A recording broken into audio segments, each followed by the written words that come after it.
Well, Birmingham, what can I say? Firstly, I want to say thank you so much for giving me the opportunity to come up and speak to you all today. Thank you, bro. You've absolutely no idea how much it means to me to have the opportunity to come up here and freely tell the people that we once stood for and were ready to die for before that we are still with you here today. Now, there's two things that I'd like to speak to you about today.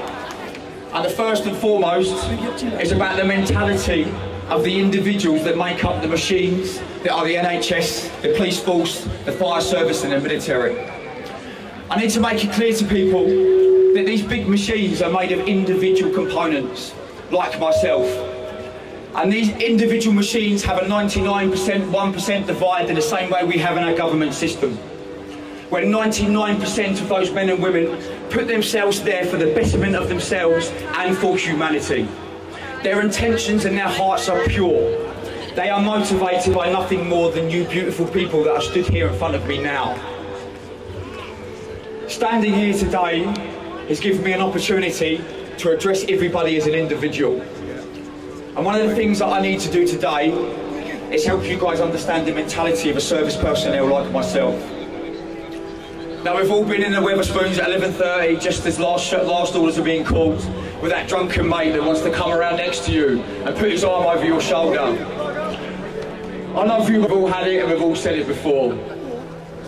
But for men like myself, when that big hairy tattooed arm came over my shoulder in Wetherspoons that night, and that deep northern accent said to my ear, "I love you, my brother, and I will die for you." It's a very humbling thing when these men and women prove that statement. There's an incredible amount of sacrifice that has been made over the last couple of 100 years to help humans and this country and globally operate with the level of human rights that we have watched so many men, women and children give their lives to provide for the people of this country and this globe.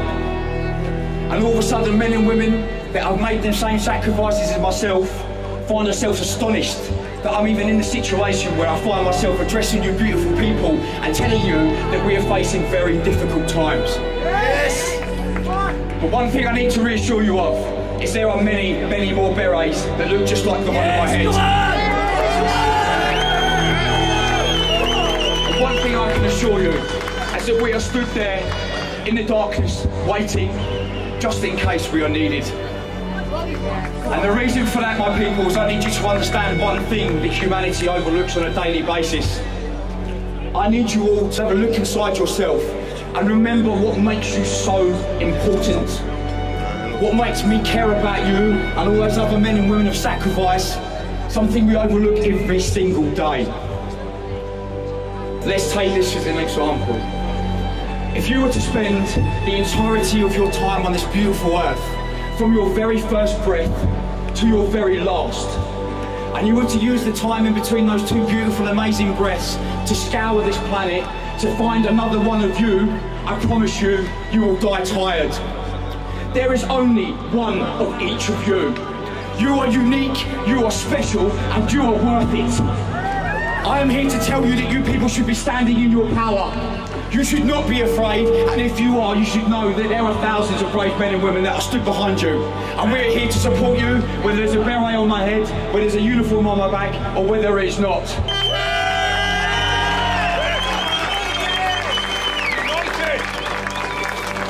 But I need to reiterate to you, the individual components, the singular human beings that make up these humongous organisations, when they sign their lives away, and they sign to the level of commitment, I promise you that their mentality is nothing other than to protect and serve. And there is a 1% demographic in each of these big organisations that filter through operationally through chains of command that affect those individual cogs, those individual people, and they manipulate and adapt their thought process and change their motivation. Yeah. But I can tell you now, just because you can't speak to those soldiers, they are there.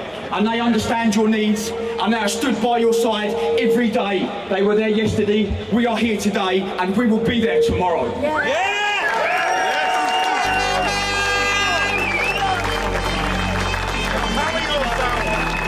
Now, I'm not going to take up too much more of your time, because my job, whether it was past or present, is dictated by a statement we used to use in the military. and all services, whether you're a police force, fire service, NHS or any of the above. There's a saying that we used to have, and we signed a blank cheque to Her Majesty and the people of this country. And we signed that cheque up to the value of our lives. Yes. And as far as I'm concerned, there is no expiration date on that cheque. Yeah. The expiration date on that cheque will be my dying breath to you people. Go on.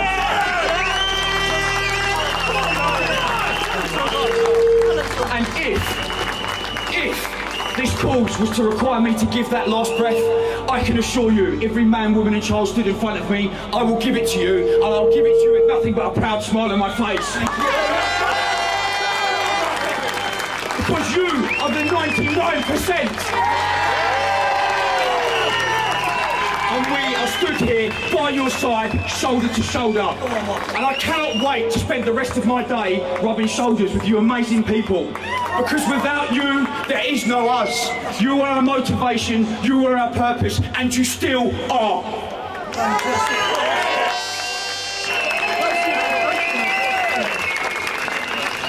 So I'd like to leave you with those previous thoughts, because there are much more intelligent people with much more heartfelt words that have much more weight than mine. So I'm going to hand you over to those people, but I mean it. And I speak on behalf of serving soldiers and veterans. We signed that cheque, we love you, we signed that oath, and we will stand by it.